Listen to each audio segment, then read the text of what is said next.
അംബികയുടെ കാര്യത്തിന് വേണ്ടിയാ ഞാൻ കുറെ നേരമായി ഈ പെടാപ്പാട് പെടുന്നത്.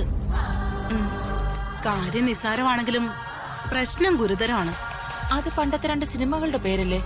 സിനിമയും നാടകവും ഒന്നും കാണാനല്ല ഞാനിവിടെ ഓരോന്ന് ചെയ്യുന്നത്. അംബികയുടെ പ്രശ്നം ഞാൻ നോക്കി. ആ പ്രശ്നം വളരെ ഗുരുതരമാണെന്നാ ഞാൻ പറഞ്ഞത്. ഞാനിനി എന്ത് ചെയ്യും അമ്മേ? ഞാനൊന്ന് നോക്കട്ടെ.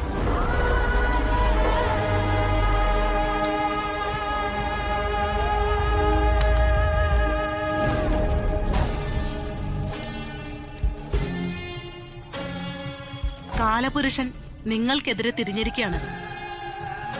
അതുകൊണ്ടിനി സംഹാരോ വേണ്ടത്. സംഹാരോ? ആ, സൃഷ്ടിസ്ഥിതി സംഹാരം എന്ന് കേട്ടിട്ടില്ലേ? അതിലെ സംഹാരമാണ് ഇവിടെ വേണ്ടത്. മനസ്സിലാകുന്ന ഭാഷയെ പറയാമേ. എന്നാൽ പച്ച മലയാളത്തിൽ ഞാൻ പറയുന്നു, ശത്രു ശക്തയാണ്. ആ, അതുകൊണ്ട് കൊന്നുകളഞ്ഞേക്ക്. അമ്മ പറഞ്ഞാ മതി.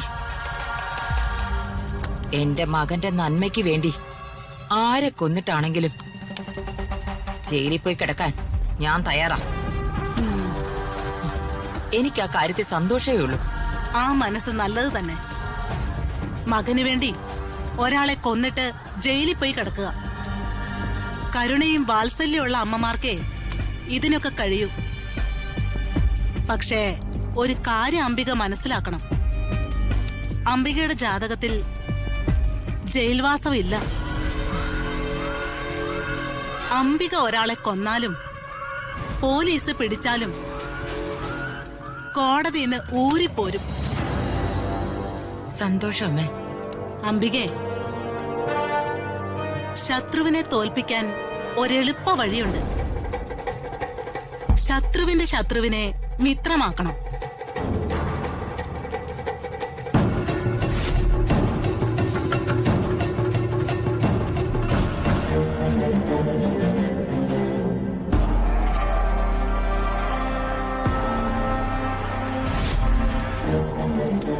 അപ്പോ ശത്രു സംഹാരം വളരെ എളുപ്പമാവും.